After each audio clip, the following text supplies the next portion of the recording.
Bismillahirrahmanirrahim. Assalamu alaikum bachcho. How are you all? I hope everyone is fine there.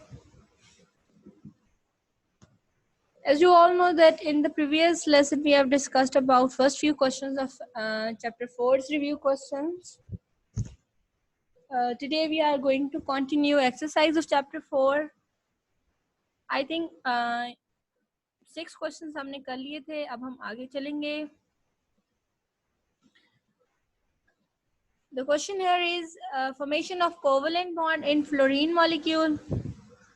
आपको पता है covalent bond क्या होता है? Covalent bond is form due to mutual sharing of electron. ठीक है. अब फ्लोरीन जो है इसका एटॉमिक नंबर होता है, इसके आउटर मोस्ट शेल में होते हैं 7 इलेक्ट्रॉन, इसका एटॉमिक नंबर 9 होता है. ठीक है. अब आउटर मोस्ट में 7 इलेक्ट्रॉन है तो इसको अपना ऑक्टेट कंप्लीट करने के लिए कितने इलेक्ट्रॉन चाहिए? सिर्फ 1 इलेक्ट्रॉन चाहिए. ठीक है. तो ये अपना जो है ऑक्टेट कंप्लीट करने के लिए क्या करता है, वो इलेक्ट्रॉन शेयर कर लेता है और शेयरिंग के रिजल्ट में क्या बना देता है?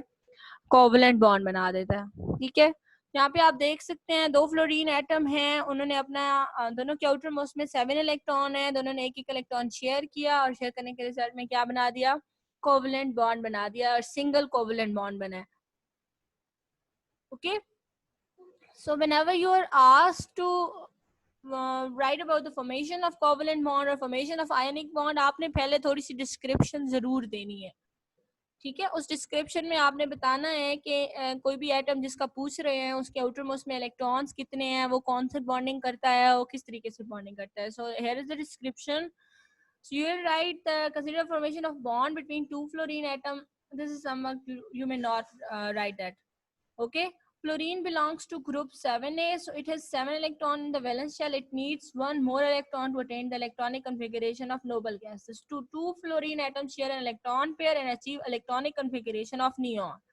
For sharing, each fluorine atom contributes 1 electron to complete the octet. ठीक है.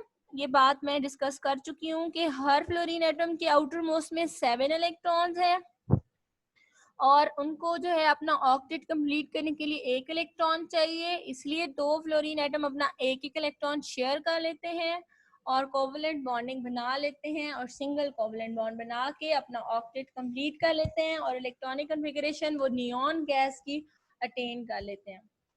I am holding this for a while, आप लोग इसको नोट कर लें.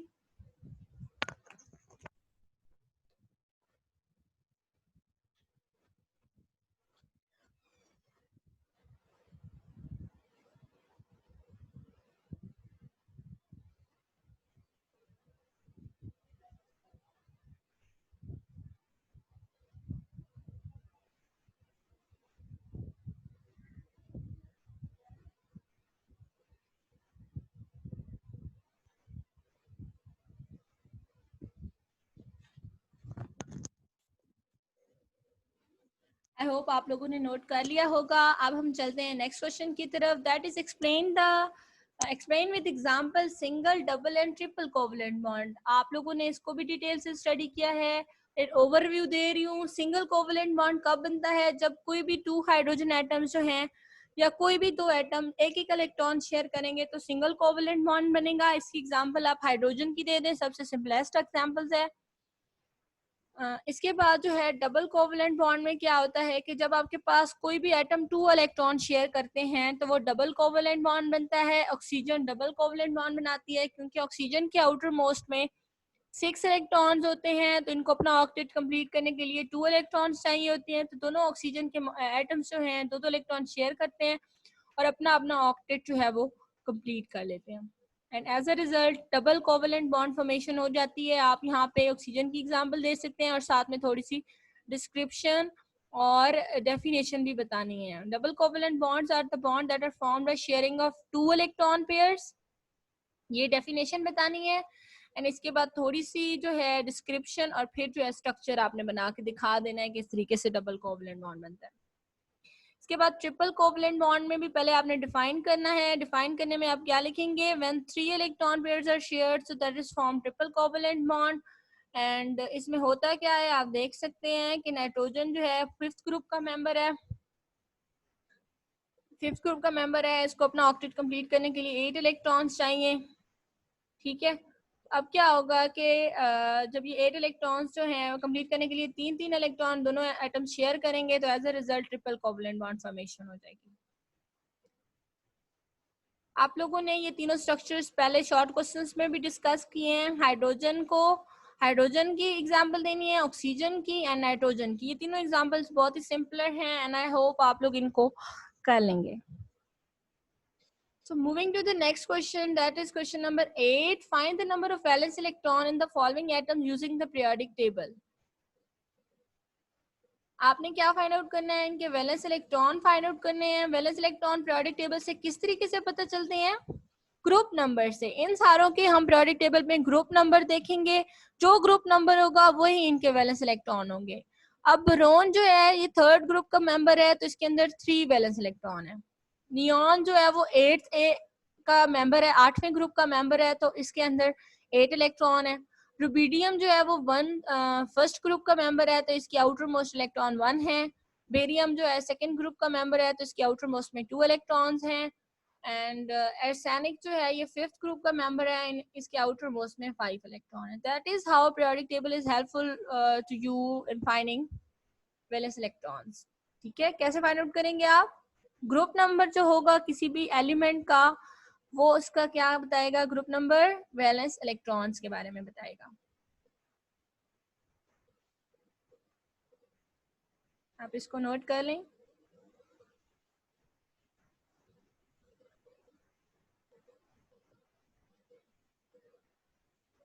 Okay, moving to the next question. Represent the formation of cations for the following metals, metal atom using electron dot structure. Electron dot structure से आपने इनकी cation formation करनी है। बहुत इंपॉर्टेंट क्वेश्चन है। आपको पता है कि केटाइन फॉर्मेशन में सबसे पहले आपने क्या बताना है? इलेक्ट्रॉनिक कॉन्फ़िगरेशन बतानी है, और इलेक्ट्रॉनिक कॉन्फ़िगरेशन के साथ आपने ये बताना है कि ये केटाइन क्यों बना रहा है, और फिर जो है वो स्ट्रक्चर के थ्रू आपने शो कर देना है कि केटाइन फॉर्मेशन होगी कैसे। आपको पता है कि एल्यूमिनियम के आउटर मोस्ट में 3 इलेक्ट्रॉन होते हैं। आउटर मोस्ट शेल में 3 इलेक्ट्रॉन्स होते हैं। एल्यूमिनियम अपने तीनों इलेक्ट्रॉन लूज कर देता है और वो क्या बना देता है? ट्राई पॉजिटिव कैटायन बना देता है। इसके ऊपर +3 चार्ज आ जाता है। जैसा कि आप देख रहे हैं कि एल्यूमिनियम के फर्स्ट शेल में 2 इलेक्ट्रॉन्स हैं, सेकंड शेल में 8 इलेक्ट्रॉन्स हैं, ठीक है, एंड थर्ड शेल में सिर्फ 3 इलेक्ट्रॉन्स हैं। अब एल्यूमिनियम के पास 2 ऑप्शंस हैं, या तो ये जो 3 इलेक्ट्रॉन है यहाँ पे ऑक्टेट कंप्लीट करने के लिए इसको मजीद 5 इलेक्ट्रॉन ये गेन कर ले, या फिर ये तीनों इलेक्ट्रॉन लूज कर ले। तो एल्यूमिनियम सिंपल वन को चूज करता है और ये तीनों इलेक्ट्रॉन लूज कर देता है और अपना ऑक्टेट जो है वो कंप्लीट कर देता है। ठीक है, आप इसको ड्रॉ कर लें। मैं इसको पॉज कर रही हूँ।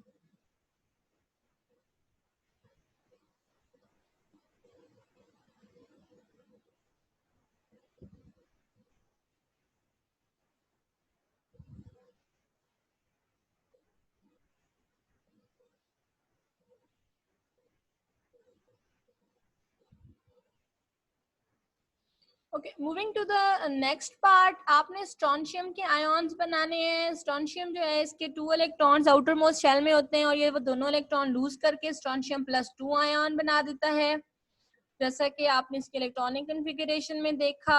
अब जो है इसका स्ट्रक्चर आपने ड्रॉ करना है।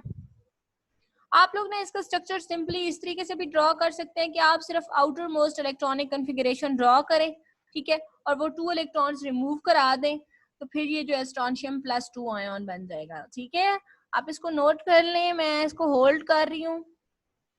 ये स्ट्रक्चर जरूर ड्रॉ करना है, इलेक्ट्रॉनिक कॉन्फ़िगरेशन भी लिखनी है।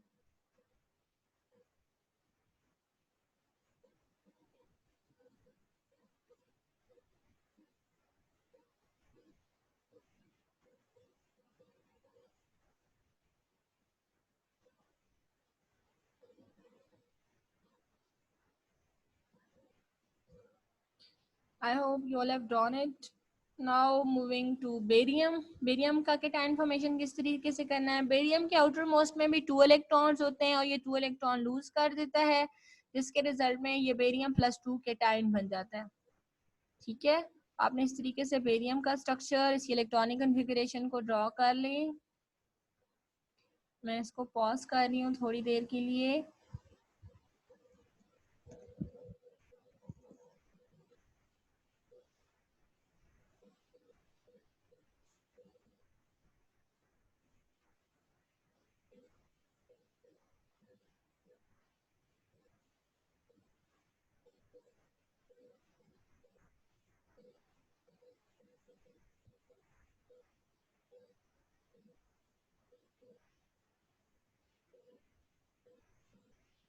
I hope every one of you have drawn it. And now हम चलते हैं क्वेश्चन नंबर 10 की तरफ. The question is describe the formation of anions for the following non-metal atoms. इनका जो है अब anion formation, पहले आपने cation formation की है, अब इनकी anion formation करनी है. सबसे पहले फास्फोरस की. फास्फोरस जो है इसके पास बेटा 5 इलेक्ट्रॉन होते हैं. आउटर मोस्ट शेल में 5 इलेक्ट्रॉन होते हैं. तो ये 3 इलेक्ट्रॉन गेन कर लेता है, अपना ऑक्टेट कंप्लीट कर लेता है और एज अ रिजल्ट इसके ऊपर -3 चार्ज आ जाता है. ठीक है, जैसा कि आप देखते हैं रिएक्टेंट में देखें ना, इसके पास आउटर मोस्ट में 5 इलेक्ट्रॉन है, तो ऑक्टेट कंप्लीट करने के लिए 8 इलेक्ट्रॉन चाहिए होते हैं, इसलिए 3 इलेक्ट्रॉन इसके अंदर ऐड हो जाते हैं, ये गेन कर लेता है और इसके ऊपर फिर -3 चार्ज आ जाता है. ठीक है, इन सारी स्लाइड्स को मैं थोड़ी देर पॉज करूंगी ताकि आप ये स्ट्रक्चर्स जो हैं वो ड्रॉ करते जाएं साथ में.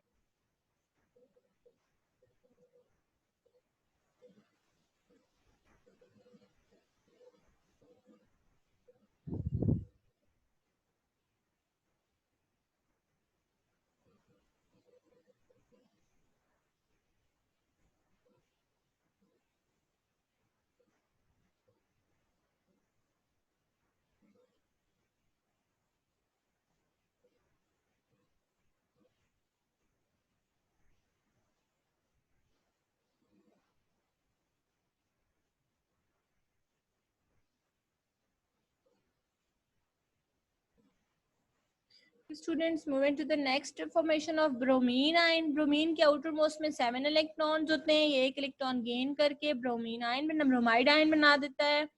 हाइड्रोजन के पास 1 इलेक्ट्रॉन होता है, ये अपना डुप्लेट कंप्लीट करने के लिए 1 इलेक्ट्रॉन गेन करता है और हाइड्राइड आयन बना देता है.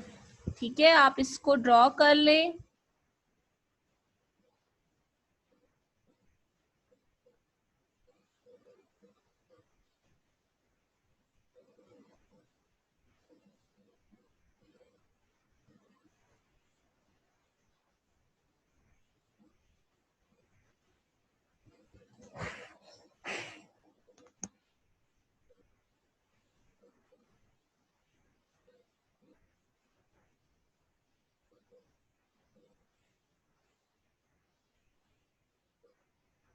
आई होप आपने ड्रॉ कर लिया होगा. अब हम चलते हैं नेक्स्ट क्वेश्चन की तरफ. Represent the formation of cations for the following metals during using electron dot structures. ये आप लोगों ने केटाइन फॉर्मेशन अब आपको क्लियर होगी आई होप.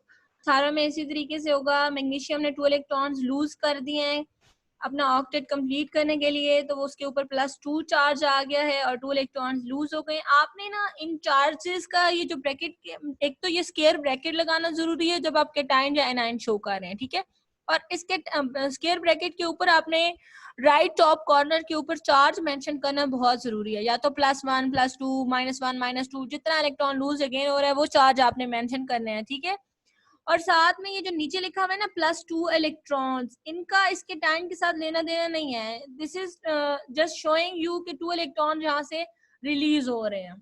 ठीक है, तो अब आपने ये +2 इलेक्ट्रॉन्स को इस ब्रैकेट के ऊपर नहीं लिख देना, इसको जरा साइड पे लिखना है. ये मैग्नीशियम की केटाइन फॉर्मेशन है, इसके बाद लिथियम एंड बेरिलियम की मैं शो कर रही हूँ, आप लोग इसको नोट करें. लिथियम के पास बेटा डुप्लेट कंप्लीट करने का ऑप्शन होता है, इसके पास 3 इलेक्ट्रॉन्स होते हैं, ये अपना थर्ड वन जो इलेक्ट्रॉन है उसको लूज कर देता है और इसके ऊपर +1 चार्ज आ जाता है.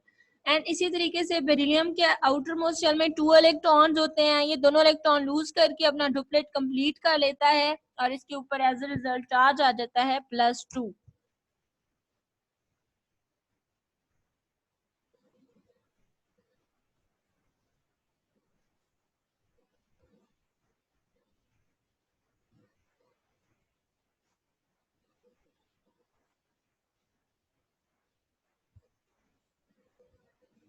अब हम चलते हैं क्वेश्चन नंबर 12 की तरफ. For each of the following pairs of atoms, use electron dot and electron cross structures to write the equation for the formation of ionic compound. K and Cl, calcium and sulphur, aluminium and nitrogen, one by one हम सारों की बात करेंगे. सबसे पहले हम बात करते हैं पोटेशियम और क्लोरीन की. Potassium is a metal and chlorine is non metal. ठीक है, metal atom tends to lose electrons and non metal atom tends to gain electron. तो अब पोटेशियम क्योंकि मेटल है ये इलेक्ट्रॉन लूज करेगा और क्लोरीन क्योंकि नॉन मेटल है तो ये इलेक्ट्रॉन गेन करेगा। दोनों ने इलेक्ट्रॉनिक कॉन्फ़िगरेशन एक्वायर करनी होती है नियरेस्ट नोबल गैसेस की, मतलब इन्होंने अपने ऑक्टेट कंप्लीट करने होते हैं। ठीक है, तो अब आप देखें कि पोटेशियम के आउटर मोस्ट में 1 इलेक्ट्रॉन है और क्लोरीन के आउटर मोस्ट में 7 इलेक्ट्रॉन है। अब पोटेशियम क्या करेगा, अपना जो 1 इलेक्ट्रॉन है वो लूज कर देगा और किसको दे देगा, क्लोरीन को। क्लोरीन के पास क्योंकि 7 इलेक्ट्रॉन्स थे, वो पोटेशियम से 1 इलेक्ट्रॉन गेन कर लेगा तो उसका भी फायदा हो जाएगा और उसका ऑक्टेट कंप्लीट हो जाएगा। This is how atoms lose और gain electron to complete their octet. Potassium का भी अब एज ए 1 इलेक्ट्रॉन लूज करने से ऑक्टेट कंप्लीट हो गया और क्लोरीन का भी 1 इलेक्ट्रॉन गेन करने से ऑक्टेट कंप्लीट हो गया। इसको नोट कर लें।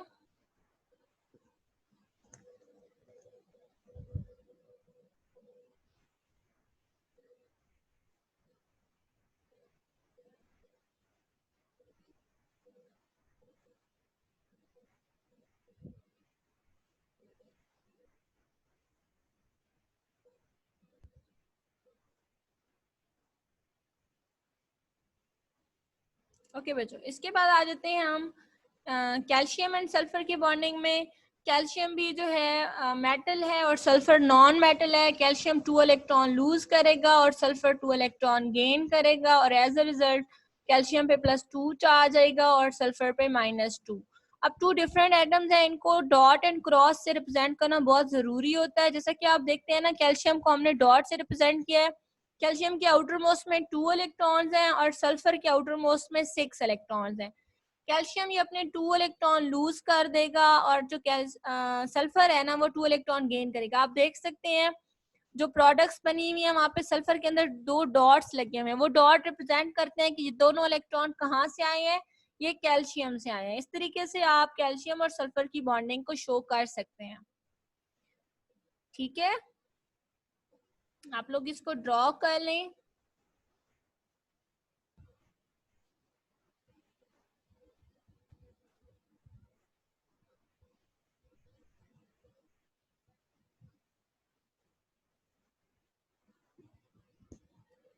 Moving to the next, aluminium and nitrogen. आपको पता है एल्यूमिनियम के आउटर मोस्ट शेल में 3 इलेक्ट्रॉन्स होते हैं, तो एल्यूमिनियम वो तीनों इलेक्ट्रॉन लूज कर देता है। नाइट्रोजन के आउटर मोस्ट शेल में 5 इलेक्ट्रॉन होते हैं। ठीक है, तो नाइट्रोजन को अपना ऑक्टेट कंप्लीट करने के लिए 3 इलेक्ट्रॉन्स चाहिए होते हैं और वो जो तीनों इलेक्ट्रॉन कहाँ से लेता है, एल्यूमिनियम से तीनों इलेक्ट्रॉन लेता है। तो एज अ रिजल्ट क्या होगा, एल्यूमिनियम ने 3 इलेक्ट्रॉन लूज किए हैं तो उसके ऊपर +3 चार्ज आया है और नाइट्रोजन ने जो एल्यूमिनियम से 3 इलेक्ट्रॉन ले लिए हैं तो इसके ऊपर -3 चार्ज आ गया। ठीक है, इस तरीके से बॉन्ड फॉर्मेशन होती है और एल्यूमिनियम नाइट्राइड बन जाता है एल्यूमिनियम और नाइट्रोजन के मिलने से। आप लोग इसको नोट कर लें।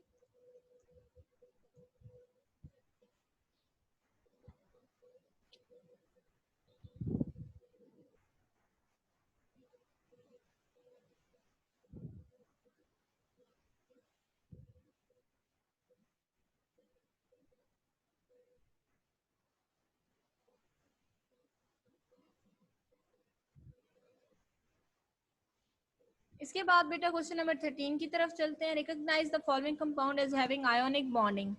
तो आप लोगों ने इनकी आयोनिक बॉन्डिंग बना के शो कर देनी है कि मैग्नीशियम क्लोरीन के साथ किस तरीके से बॉन्डिंग करता है। आपको पता है मैग्नीशियम के आउटर मोस्ट में 2 इलेक्ट्रॉन्स होते हैं। ठीक है, अब मैग्नीशियम ने वो दोनों इलेक्ट्रॉन लूज करने होते हैं अपना ऑक्टेट कंप्लीट करने के लिए। और आपको ये भी पता है कि क्लोरीन के आउटर मोस्ट में 7 इलेक्ट्रॉन्स होते हैं, तो एक क्लोरीन सिर्फ 1 इलेक्ट्रॉन गेन कर सकता है, इसलिए मैग्नीशियम के साथ 2 क्लोरीन एटम रिएक्ट करते हैं ताकि वो दोनों जो हैं 1-1 इलेक्ट्रॉन गेन कर लें और अपना अपना ऑक्टेट जो है वो कंप्लीट कर लें। तो इस तरीके से आपने बॉन्डिंग शो करनी है, ये बहुत इंपॉर्टेंट है मैग्नीशियम क्लोराइड की बॉन्डिंग। थोड़ी सी डिस्क्रिप्शन भी साथ में लिखनी है एंड फिर जो है मैग्नीशियम और क्लोरीन की बॉन्डिंग भी आप लोगों ने शो करनी है। अब यहाँ पे 2 क्लोरीन एटम आपने अलग-अलग से शो करने हैं और उनके जो एनायन बनेंगे उनको भी अलग से शो करना है, कभी भी आपने मिक्सअप नहीं कर देने।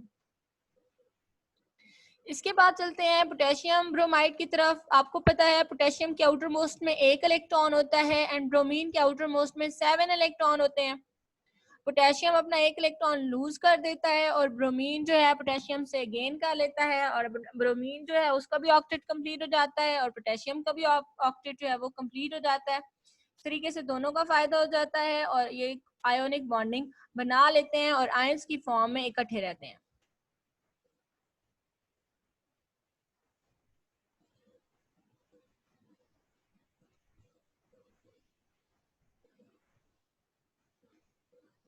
इसके बाद सोडियम आयोडीन की बात कर लेते हैं। इनका भी बिल्कुल सेम केस होता है। सोडियम के आउटर मोस्ट में भी बचे एक ही इलेक्ट्रॉन होता है, ठीक है। तो सोडियम भी क्या करता है, अपना वो एक इलेक्ट्रॉन लूज कर देता है और आयोडीन के पास 7 इलेक्ट्रॉन होते हैं। आयोडीन वो एक इलेक्ट्रॉन गेन करके क्या बना देता है, अपना ऑक्टेट कंप्लीट कर देता है।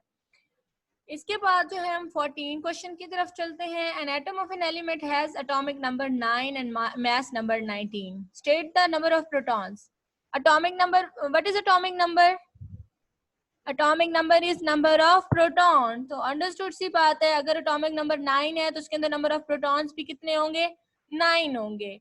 और मास नंबर क्या होता है, मास नंबर बनता है atomic number plus neutron number से। अब एटॉमिक नंबर 9 है तो इसको आप 19 में से माइनस करें तो 10 आपके पास आ जाएंगे न्यूट्रॉन। इस तरीके से आप लोगों ने बना लेना स्ट्रक्चर।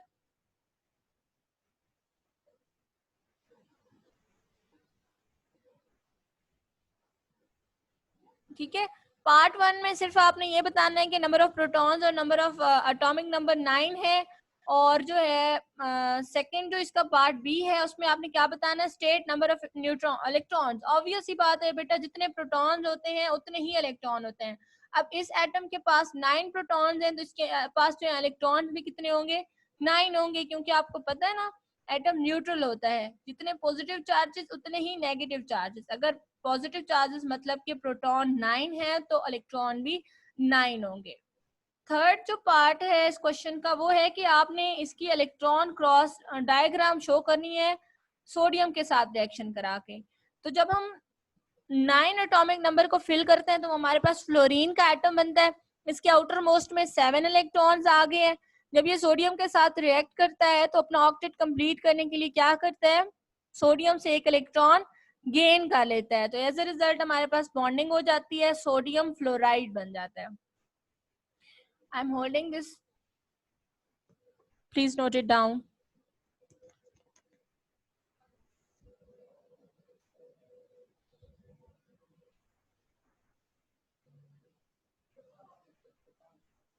इसके बाद बच्चे हम बात करते हैं क्वेश्चन नंबर 15 की। Is there a need for more adhesives? Yes, there is need for more adhesive. The adhesive action of paints and dyes is developed due to hydrogen bonding. क्यों बेटा, adhesives हमारी जिंदगी की हर पार्ट में बहुत ज्यादा importance रखते हैं, ठीक है। तो हमें विद टाइम हमें adhesives की जरूरत बढ़ती जा रही है। अब जो नेक्स्ट क्वेश्चन है ना, इसमें आपको इंपॉर्टेंस नजर आ रही है ग्लूज एंड एडहेसिव्स की।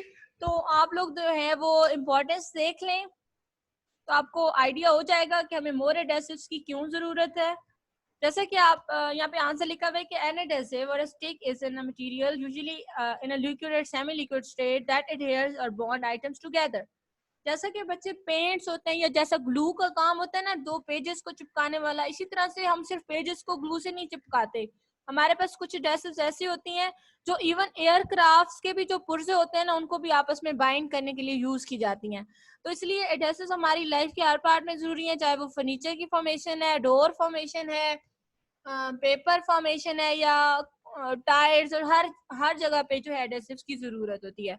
अब एडहेसिव्स की नेचर पे डिपेंड करता है, कुछ इतने स्ट्रॉन्ग होते हैं, इतने हार्ड होते हैं कि वो एयरक्राफ्ट्स को भी सिमुलेट करके रखते हैं, और कुछ जो इतने नाजुक से होते हैं वो सिर्फ पेपर को सिमुलेट कर सकते हैं, ठीक है। लेकिन ये बात अंडरस्टूड है कि इनकी हमारी लाइफ में बहुत ज्यादा इंपॉर्टेंस है। Adhesives come from either material, either natural or synthetic sources. The type of material that can be bonded are vast, but they are especially used for bonding thin materials. Adhesives cure by either evaporating by solvent or by the reacting that occurs between or two or more constituent. बेटा इसका answer जो है आप ये भी लिख सकते हैं। इसके अलावा आपकी बुक में एक साइड बॉक्स है, इस चैप्टर के लास्ट पेज पे आप वो आंसर भी लिख सकते हैं। ये आपके पे डिपेंड करता है, आपको जो सही लगता है।